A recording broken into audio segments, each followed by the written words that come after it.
Ali kayo, dito tayo. Dali, bilisan nyo. Bilisan nyo.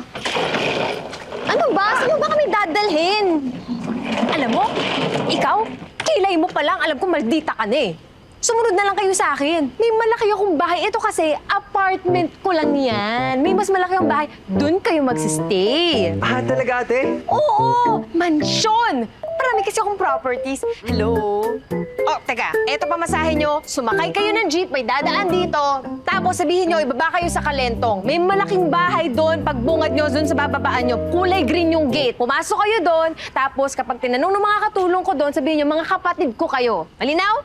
Kami lang? Eh, hindi ka ba sasama, ate? Paano magamit namin?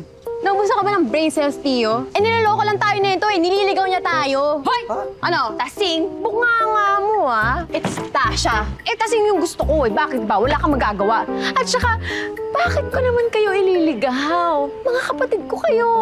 Mahal ko kayo. Plastic? Sige na! Bye! Stop! Saan kayo pupunta? Maghahanap ng parisan.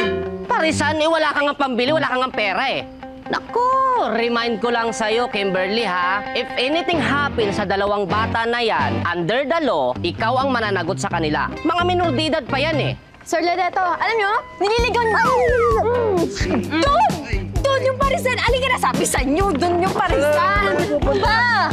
Parisan naman yun? Sige, gutom na ako eh. Kakain tayo, huwag ka nang magulo. Alam mo, mukha naman mabait si ate, no? Paka-stress lang. Eh, kasi biglaan din yung dating natin, eh.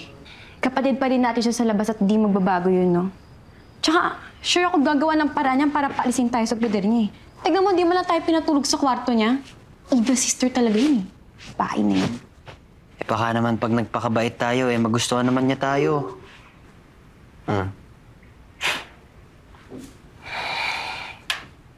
Tio, huwag ka masyadong mabeta. Baka maabuso tayo. Pero huwag ka mag-alala. Pag tayo inapin ng Kimberly na yun, pagtatanggol kita, kagaya ng pangako ko kay Papa. Gagaling pa kaya si Papa? Pray lang tayo kay Lord.